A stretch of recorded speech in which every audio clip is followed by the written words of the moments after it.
but not everyone's doing it, so we'll go ahead and get started anyway. Lesson number 5, 2 Samuel chapter 18. Anyone need a class book?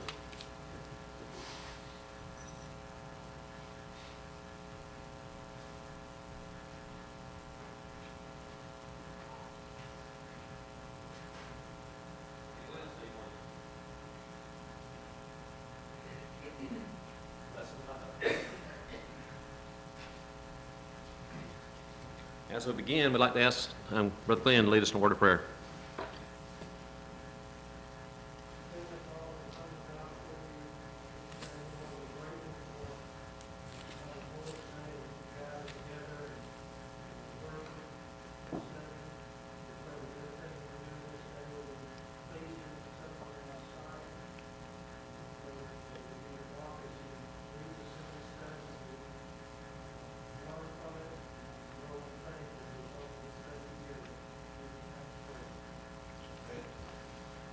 Back a few quarters ago, we looked at some lessons about David. Then we come back to David, and then ultimately leading into Solomon reigning.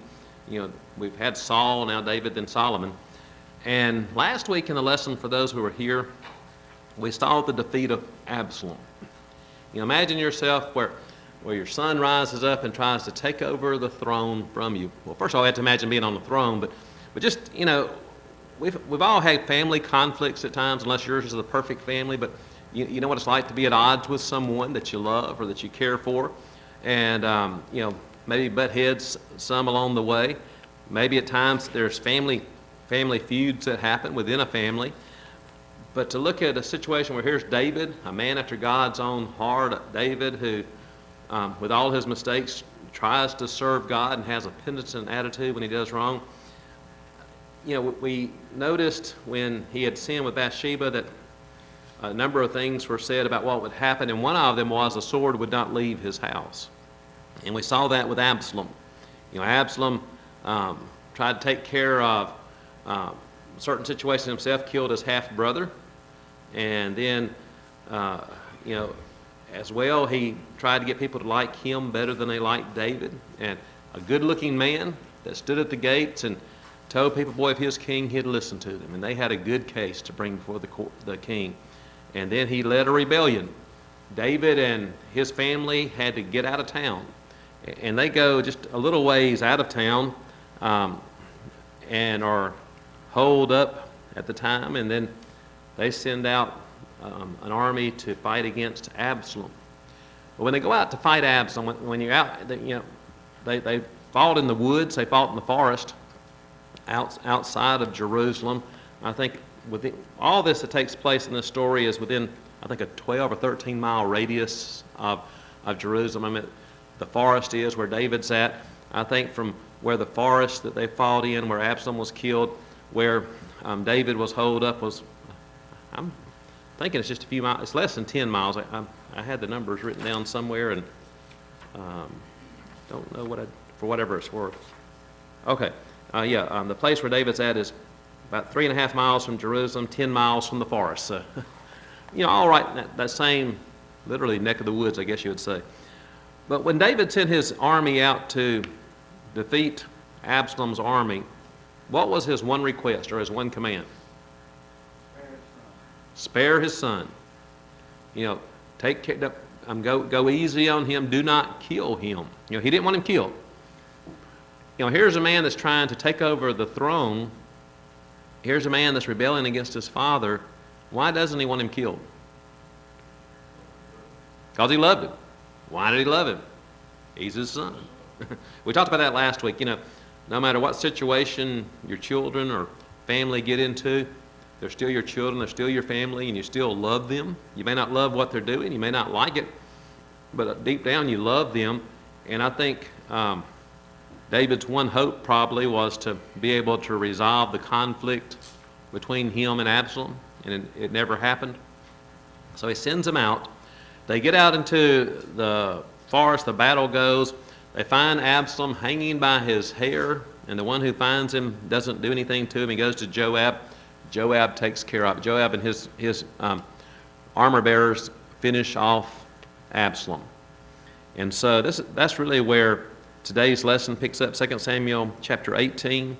And we'll go back a few verses. And verse 16, 2 Samuel 18, 16. So Joab blew the trumpet, and the people returned from pursuing Israel, for Joab held back the people. We've got who we wanted to get. We've stopped this rebellion. No need to kill everyone. A lot of people lost their life that day. And they took Absalom and cast him in a large pit in the woods and laid a very large heap of stones over him. Then all Israel fled, everyone to his own tent. And that's where Absalom in his lifetime has set up this pillar in his honor to glorify himself. He said, I don't have a son to remember me by, to remember my name. This pillar will be in remembrance to me. And it's Absalom's monument. So, here's a man that tried to memorialize himself. He has, because we still remember him, but not really in a good way. So, he's dead. David's, a number of miles down the road from there. What do? You got to get word back to David, don't you? So then Ahimaaz, the son of Zadok, said, let me run now and take the news to the king, how the Lord has avenged him of his enemies. So he wants to go and to tell the news. In the previous chapter, chapter 17, and beginning in about verse 15, you have some news that's given about Absalom, and he is the one, if you go on and read, that was involved in letting David know about what's going on, going and as far as warning David to get out of town. And we're not going to read all those verses again, but he's been involved before in spreading messages or telling the news. And so he wants to get word back to David that, hey, everything's been taken care of. Absalom is dead. Now, verse 20, Joab said to him, you shall not take the news this day, for you shall take the news another day, but today you shall take no news, because the king's son is dead. Why wouldn't he let him go tell David? It's big news, important news. Why didn't he want Ahimaaz to go and tell? What do you think? It doesn't say. What do you think was the reasoning? What's your reasoning on that? Okay. It's good news, but not good news, right? It's bad. From a military standpoint, you defeated the enemy, but from following your commander, bad. When you disobey your commander and a direct command, that's bad news. He was afraid. Yeah, he knew that David could have a temper and could cause some problems as well. There have been other instances where you pretty much shoot the messenger over things that have happened. You go back and you could see his reaction on a number of occasions. And I was trying to get to one real quick, but I think it's 2 Samuel chapter 4 is one, beginning in verse 9, if I marked that right.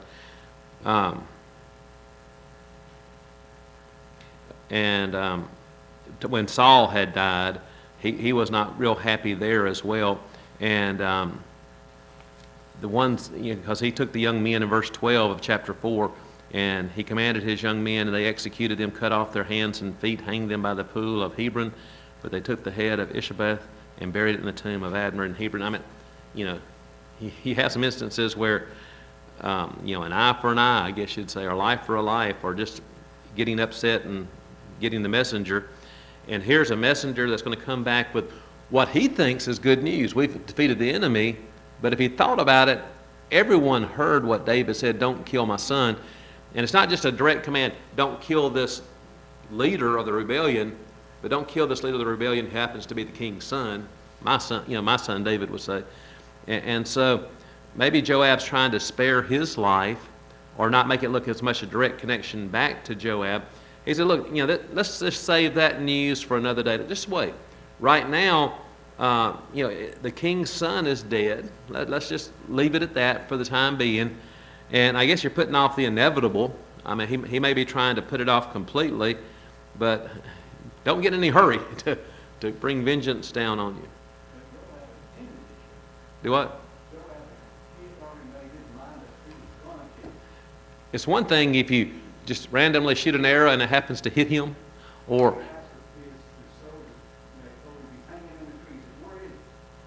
I mean, there's no way to say it was an accident. I mean, not unless you have everyone lying, try to have a full conspiracy there.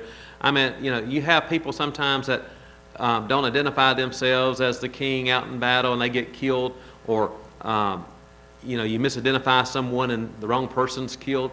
But in this, or just like you said, where you pull back the arrow and randomly shoot. In this instance, like you say, they were said, here's where Absalom is. He's hanging. He's there, and what he could have slapped him around a little bit, cut him out of the tree, and took him back to David. I mean, you know, but he didn't do that. I mean, he should have cut him down out of the tree and took him bound back to David. And like I said, he could have roughed him up a little bit maybe. But I mean, I'm not condoning all that, but I'm just saying he could have. But the bottom line was he wasn't supposed to kill him, and he did. And I mean, and he did so very obviously and purposefully. Other thoughts?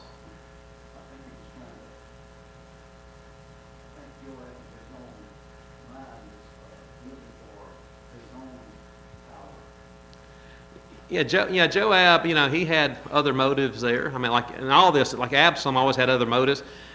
Maybe if you want to give him the benefit of the doubt, maybe he looked at it like, I know what's best for the king. Do we ever do that to God? People do, don't they? I mean, they'll look at what the scriptures say and how to handle certain situations. And we may not come out and reason it in our mind, but ultimately what it comes down to is, I know better how to handle this situation. If God tells me to turn to the other cheek, yeah, well, you know, I don't think God meant this particular situation with this particular person. You know, we look at, you know, that we're supposed to forgive, and yet we don't in certain situations, but we can justify it. We're doing the same thing here where he may have looked at David, said don't do it, but hey, it's okay to do it. It's fine. Yeah. What do you think? Absalom was in charge of the whole of David's military. Okay. In this You mean Joab? world, he would be head of the state. You talking about Joab? Yeah. Okay, yeah. And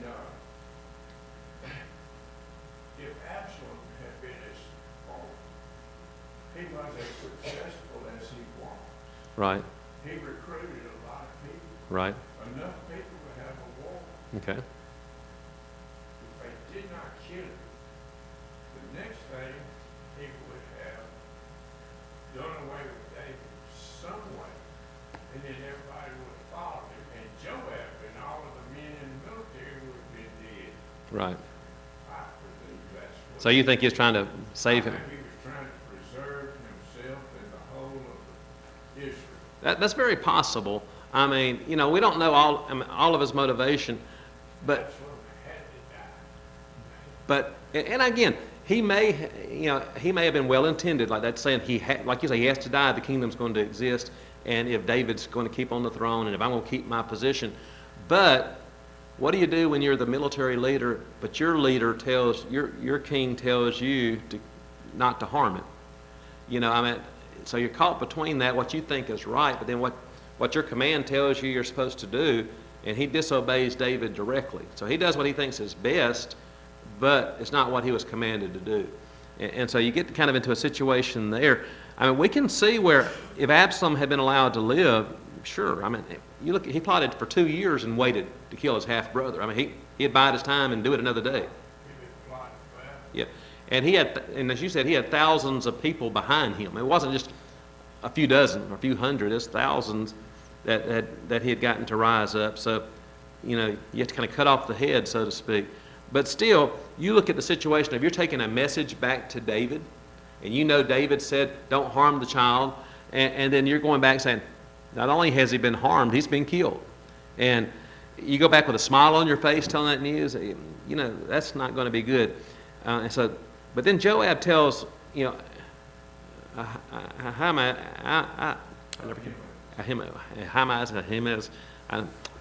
tongue is not working that way. We're going to Joab. He tells a Cushite to go. Who are the Cushites? He wasn't part of the family. He wasn't going to look at David very much after. Yeah, he is. He's just a messenger. The Cushites were what, descendants of of Ham, I believe it was, is where they came down through. So he's not like, it's like really part of the spiritual, physical family or whatever. I mean, if you want to use that, yeah, I mean, he was an outsider that could come in. May have been a servant, a close servant of Joab's, but maybe more expendable. Wasn't him as Joab's brother's son?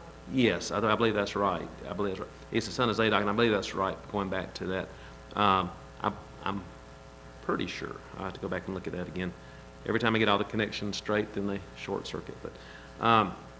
But you're trying to get it to a third party in there to do it.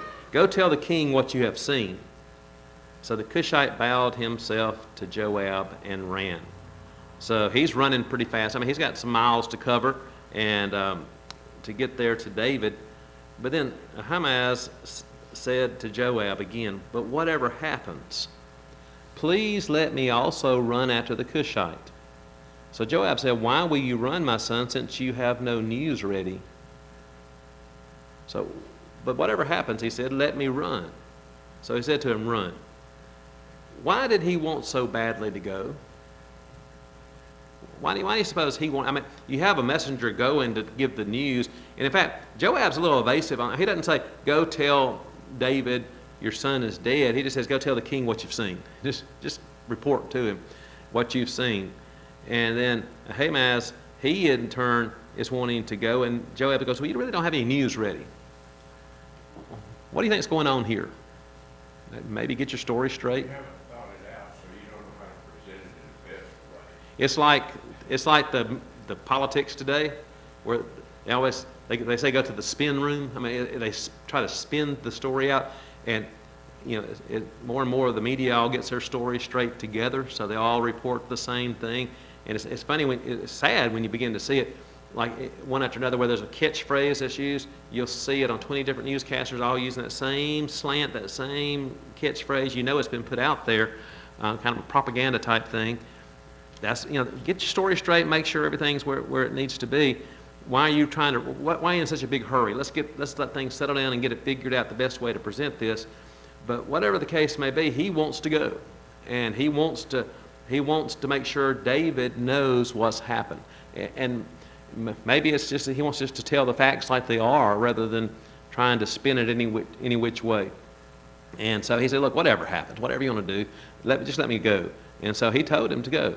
And so he goes one way, evidently one way. The Cushite's going a little bit different way, and he's able to get past him. Either he passes him the way he's going, or goes a different direction and outruns him. So he gets there first, and David's sitting between the two gates. I mean, he's there where they had run out of the city of Jerusalem. He's waiting, he's looking, he's listening, he's waiting to see what happened. You can imagine the anxiousness there. It's like when you're waiting, when someone's in surgery, waiting hopefully for good news, but worried about the bad news. Here, David's the same way. I mean, he's hoping for good news, but worried that there's bad news. And he looked up. Excuse me. Yeah, do you think maybe he sent the Cushite possibly to harm David, and the other one was trying to make sure he didn't get harmed? I don't know that he's sending him. This is speculation. Yeah, I hadn't thought of it that way. I don't. Joab actually killed, but he had Absalom. had him killed against David's wishes. So if the Cushite is going to see David, he may better direct me. Yeah, I think it's more of he's more expendable. Myself, I mean that the Cushite's more expendable. I don't think the way he worded this, just to say, you go and tell him what you've seen. I think there would have been a little bit more to the message than that. Like, you go and take care of David. I don't think he's at that point. I think he's still trying to keep the king in the kingdom. Him has never got the message completely out. No. And Cushite never said Absalom's dead. He didn't say that. now, He hey, gave a metaphor. right. And we do that today. I mean, instead of saying somebody, we'll say he passed on, or he's in a better place. We're careful in how we say things sometimes. Well, some people are careful in how they say things sometimes. No, anyway, no, and some can. I won't use an example of what happened just a little while ago in here, but no. Billy told someone to sit down, so, in a nice way, wasn't it? Wasn't it, Barbara? I won't mention Barbara, but anyway. No, everybody's picking on each other this way. That's fine, that's good. But no, I told somebody else being sarcastic with me the other day, and they go, "Oh, I hope sarcasm don't offend you." And I just said, "You don't know who I am, and who I've been raised around in my life." I said, I was weaned on sarcasm, I think. So anyway, when you look at this situation, they do go with the message, and I think it was to give the message to David, and I think each one in their own way were trying to beat around the bush with it. They didn't want to come out and just say, hey, they didn't come out and say, Joab killed your son. And some of that could be for self-preservation. Some of it could have as well been out of respect for David and trying not to offend him. But whatever the case may be, they get there. Ahimaaz comes first. David's watching, and there's the man running. The watchman cries out and told the king, that, hey, here comes a runner. And the king said, well, if he's alone, there's news in his mouth. I mean, it makes sense. It's not the whole army retreating. It's just one man coming. Most likely he's a messenger, and he's right on that. But then the watchman saw another man running, and the watchman called the gatekeeper and said, there is another man running along. And the king said, well, he's also bringing news. So maybe it's messages from a couple of different fronts or whatever it may be, or one messenger was sent out another with an update. And the watchman's looking as they're coming. He said, I think the running of the first is like the running of Ahimaaz, the son of Zadok. I mean, however way he could recognize the way he ran, he must be a pretty good runner. Because, yeah.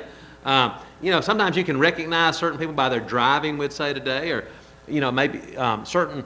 If you ever watch some of these athletes racing, each one has their own particular gait that they use, and some can be very unique in their strides and the way they run. Whatever it is, he recognized because he said that really looks like him in the way that he's running, but he recognized the first one, and so David, he's just trying to figure it all out. It's like you get an envelope in the mail and you're trying to figure out who it's from. What's the best way to find out who it's from? Open it up and read it. But sometimes you'll be looking at it and try to, who lives at that address? I don't have a name. Who lives at that address? Who's writing me?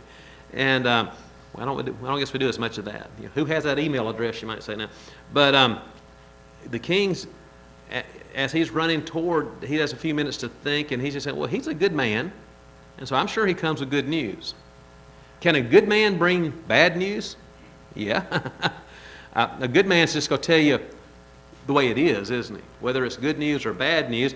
But again, we understand David's perspective here. He's hoping for what he considers to be good news. And Ahimaaz and the other man, the Cushite, both are going to think they have good news, but in David's eyes, it's not so good. So Ahimaaz called out and said to the king, all is well. Well, we know there's more to the story. He bowed down with his face to the earth before the king and said, blessed be the Lord your God, who has delivered up the men who raised their hand against my lord the king. That really doesn't answer the question, does it? Is Absalom okay or not? I mean, the ones that rose, the men who raised their hand against the Lord my king, well, they could have killed thousands, which they did, but it doesn't answer directly, what about Absalom? Is he okay? So the king said, is the young man Absalom safe? He's more worried about his son than he is about the kingdom. I mean, of course he loves God. He wants God's kingdom to do well. He takes seriously being a king. But at this moment, at this place in time, he's more worried about Absalom. And he said, look, is he safe? Is he safe? Ahimaaz answered, when Joab sent the king's servant and me, your servant, I saw a great tumult, but did not know what it was about. Was he telling the truth there? Not really. Well, I mean, he may not have known. He might say, well, I didn't know every single thing that was going on. I didn't know who was, he might try to justify it in his mind, but he's being very evasive, wasn't he? I mean, he saw the fight, but he knew what it was all about. I mean, he knew as well that Absalom had been killed. He knew that the enemy had been defeated, and so he's just trying to give as little information as he could. It's kind of interesting that he gets there first and has to be there to give the message, and then he don't really answer the question. And, it's one thing to say you will do it, another thing to do it. I was telling somebody before, we were supposed to go, the children would go sing at country cottages on Thursday, and we have a small group of the younger children that were going to sing, and on Thursday morning, one group of children were all sick. You had all the Yarborough children that were sick that morning, and so that cut our group way down to basically Emma, Ava, and Jake. The singers would be Emma and Ava, and we have all these songs, so we're like, I was talking to Janet, and we go, well, maybe it's better not to. And the girls were like, we'll do it. I said, y'all can sing and do it? Oh, we'll do it. And I knew they would not, but we'll do it. So we went up to visit anyway, we took the girls, Jake, up there to visit, and visited with Pam's mother, Aunt Sarah, there as well, and some of the others. And one of the ladies that does the activities said, will y'all sing Jesus Loves Me to him? You talking about two his one. Even Emma was just kind of head down, nope. Well, once I started singing it, they did get through Jesus Loves Me, the three of them. But I was like, that wouldn't work too good with just to do it. We're going to go back later and do that. And we just visited this time. But we'll go back and sing later, because Janet's done a great job working with the children. But, sometimes when you get face to face with a situation, you're brave until all of a sudden, there they are. And it's like, I appreciate the little ones and the ability they have to sing and to memorize all the scriptures they memorize and the songs they do. But when this is a different situation here, you're going before a king that you know is going to be upset, not somebody that's kind of that's going to be happy about the news. And when you're right there in front of him, you go, well, I'm not sure exactly what happened here. You were maybe hoping that question wouldn't come up, but the king said, turn aside and stand here. So he turned aside and stood still. So you wait right here just a minute. I'm going to see what else is going on. The Cushite comes. There's good news, my lord the king, for the Lord has avenged you this day of all those who rose up against you. A little bit more direct, isn't it? Everyone that rose up against you. Of course, not everyone was. Some of the enemy just ran back home. But basically, by saying that, he said, look, they're all taken care of. But still, that doesn't totally answer alive or dead, Absalom or not. So the king said to the Cushite, is the young man Absalom safe? So the Cushite answered, may the enemies of my lord the king and all who rise against you to do harm be like that young man. David gets it then, doesn't he? He understands. It's kind of like with Jesus saying we're going to see Absalom sleeps, and not Absalom, Lazarus is asleep, and they thought, well, if he's asleep, he's going to be okay. No, you don't know. He's dead, he finally says. And in this case, it's just another way of saying, may all your enemies be like him. May all your enemies be dead, is what he's saying. But they don't come out and say it directly. And we know why. The book kind of gives some points in the back about using some tact along the way and trying to be more graceful in it. Some of it may be some self-preservation also. But the King David understood. And it says he was deeply moved and went up into the chamber over the gate and wept. So he kind of went off by himself, and he began to cry. And as he went, they could hear him as he went, I'm sure, oh, my son Absalom, my son Absalom, if only I had died in your place. I would have given my life for yours. Oh, Absalom, my son, my son. And you look at that situation, and it's just a sad situation. The Cushite might remember what David did to them when he walked up and told Saul was dead, now he killed him. He might have thought David was going to put a sword on him. Yeah, when Saul's death, it's almost like he's bragging, hoping for some reward or promotion, and then it wound up coming back around on him. Neither one of these messengers, I don't think, wanted to look like that, like, hey, we're hoping for some reward from you because we've killed the enemy here, we've killed Absalom, or we're looking for a promotion or some kind of parade in our honor or whatever. I don't think either one of them wanted to come across that way, but they both wanted to kind of give the news to him. But how do you give the news without appearing that way? I wouldn't have come back. If it was me, I would not have come back and said, hey, we got some great news, knowing they all knew they weren't supposed to kill him. Because it said everyone, in the presence of everyone, he gave that to the three commanders that went out over the army. And so everyone had heard the news, and they spread it among them, not to harm them. So they knew what the command was, but they could have come back and just said, David, we've got some news from the front. We've got some news from the battle. It's not, it's good in some ways, but, there's some bad news for you here.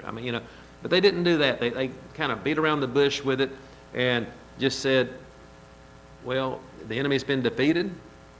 Then the other one, well, like, may all the enemies of my Lord the king and all who rise against you to do harm be like that young man. And so he made sure he understood. But David's reaction was not immediate anger or trying to get even. His immediate reaction was just one of sorrow. The big picture is, like the next chapter is going to say, David returns to Jerusalem. The big picture is the kingdom's been saved. David's still reigning. And of course, I think, God's watching over everything, and he keeps David on the throne where David belongs at that time. And but at this point, his heart, his mind's on personal matters.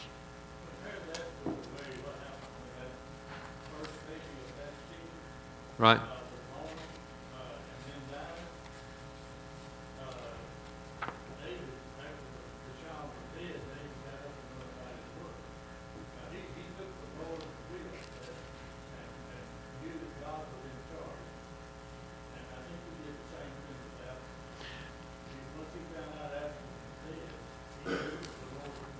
Well, you had to go through the grief process, and like with the child, the grief process started earlier on. In this one, you have it. I don't think he was hoping and praying that it wouldn't end this way, but once it did, like you say, he goes through the grief process, but he doesn't turn his back on God. He doesn't rebel against God. Probably deep down, he had to have known. Here's a person trying to take over the throne, and he's going against God's will. David was very careful with Saul not to be the one to take Saul's life, even though, because he's God's anointed, even though he did what he did, he didn't take it lightly. But here, he had to see with Absalom as well that Absalom was trying to take David's throne. So he was really rebelling against God and his father, against his father and the heavenly Father. It's just a sad situation all the way around.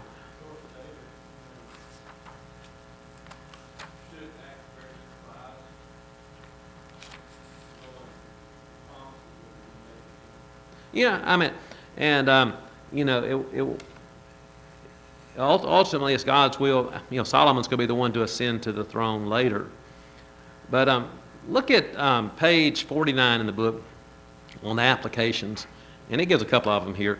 It says, we can learn from the way Ahimaaz and the Cushite relayed the news of the battle and Absalom's death to David. Ahimaaz was determined to share the news of the victory with the king.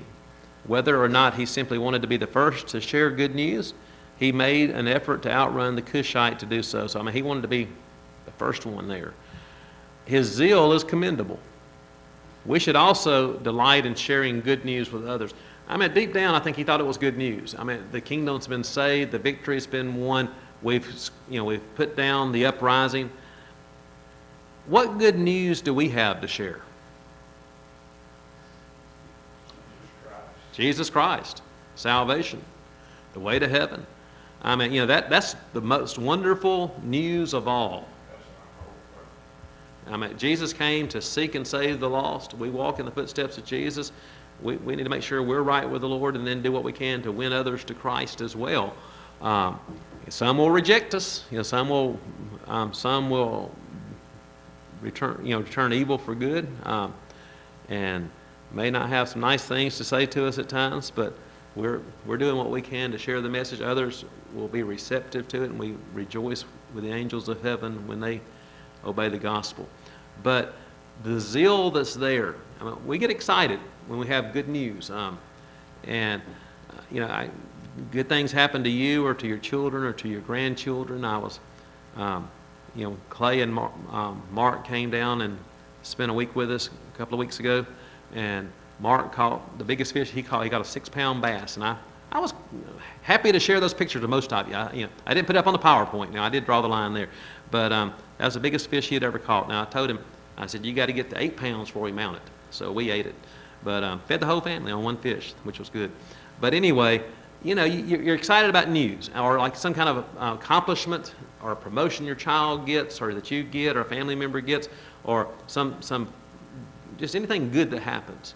But when you look at the good news of the gospel, of salvation, the way to heaven, we need to have that same enthusiasm or even more so to share with others. But he said we should also delight in sharing good news with others. At the same time, however, we must be careful about how we speak the truth. The Cushite delivered the news of Absalom's death gracefully. That is what God expects of his children as well. Paul told the Colossians, let your speech always be with grace, seasoned with salt, that you may know how you ought to answer each one. And there's no set way. I mean, it depends on the situation. It depends on the person. Jesus handled different people in different ways. Those that were honestly seeking, I mean, he would talk to them and lead them in the right way. Those that were trying to justify themselves, he would correct them. Those that were trying to trick or trap Jesus, he called them out for the hypocrites that they were. And I mean, you see him with compassion and weeping real tears at times as he looked over Jerusalem and the destruction coming at the death of Lazarus. But on the other hand, you see him as well turning over the money changers' tables and driving them out of the temple. So I mean, different situations call for a different approach. I mean, like you say, with Peter and get thee behind me, Satan. But at the same time, the way I always say it is we're trying to win a soul, not just win an argument. I mean, sometimes you can win an argument but drive a person away. We have to be careful there. Not that we shy away from the truth, no, but that we're trying to reach out to that person in such a way to lead them to the truth and to lead them with the truth to Christ. And I'm going to talk about the Christian walk today in my lesson. One of the points is, it's a walk that's guided by truth, and we have to be guided by truth. But he says, your speech needs to be with grace, seasoned with salt, that you may know how to answer a low-sodium diet when it comes to the way we treat people. I mean, we're careful because we love people, and it's one thing to tell someone off. It's another thing to try to win one. We can say goodbye and good riddance, or we can just say, somebody that we don't really like, we'll say, well, I hope they can become a Christian, become a better person, become a Christian, and you wish the best for them. But pray for wisdom, pray to do the right thing, pray for patience as well. Well, I always say you got to be careful praying for patience, but anyway, we do need to be loving and patient and pray for wisdom and understanding. David's reaction to Absalom's death reminds us that individuals deal with grief in unique ways. Despite Absalom's vile treatment of his father, David wanted to spare his life. His grief reflects both his love and mercy for his wayward son. He was not wrong to grieve in this way. He did not need to be told that Absalom got what he deserved. Instead, David needed individuals to walk alongside him as he mourned his loss. Scriptures call upon us to do this today. Paul wrote, rejoice with those who rejoice, weep with those who weep. If they come in and say, boy, your son got what he deserved, he got what he asked for, they may have wound up like we was talking about the messengers with Saul's death. But, at the same time, you understand, I think we can understand David's reaction. I mean, I think he probably saw the big picture as well, but again, it was very personal to him, and it was a time of loss and a time of mourning to think about what all could have been if their relationship had been what it should have been, and if Absalom had been what he should have been. You think if he had used his position and his charm and his good looks all for good, think of the good that he could have accomplished. But you look at the hatred that he had that led to him murdering killing his half-brother, the jealousy and ambition he had, that the pride that was there that led him to try to take over his father's throne and to rebel against God. It's a sad situation. Other thoughts? This lesson is also a good reminder of what God had warned the Israelites about as they went from judges to king, when he invested all that power into the king who is man who made mistakes and wind up like Joab, who had to disobey the king, and the messengers who were afraid to give him the news because they carried over to him. That's true. I mean, but be careful what you ask for or wish for. We think, you know, so many people said, if only this, I'd be happy. Well, you may be happier now than you thought. The grass is always greener, we say, you know, on the other side of the fence. But we need to grow where we're at. There's good that can be done where we are at. But you do learn some lessons there about give us a king as well. And they had been warned and warned about what would happen. And now it has come to pass.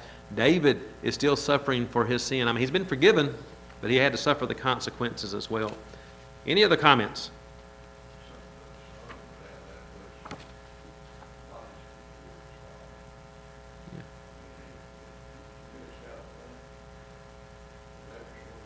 Right. Yes, one thing just to not get along or just to not be able to talk much. You know, you see some where some people have a hard time talking with their parents or whatever, but you're going to the point of ultimately wanting them dead. I mean, what made it get to that point? Sin? That's where it comes down to, doesn't it? I mean, you know, it was David told there's going to be some repercussions from this, and they may, you know, Absalom may look at it and say, I'm not any worse than my father David was. I mean, look what David, yeah. Okay, that's a big thing. David did some bad things. I mean, some terrible things. But he repented and was forgiven, whereas Absalom was not penitent. And then he met his... Okay. Yeah, that's the bottom thing, like you say, with God. It goes back to God. David ultimately was what he was doing, he was trying to please God, and he got off track at times, but he pulled it back. Absalom was trying to please Absalom, and that led to a lot of trouble. We'll pick up with David coming back to Jerusalem next week. I do appreciate the discussion.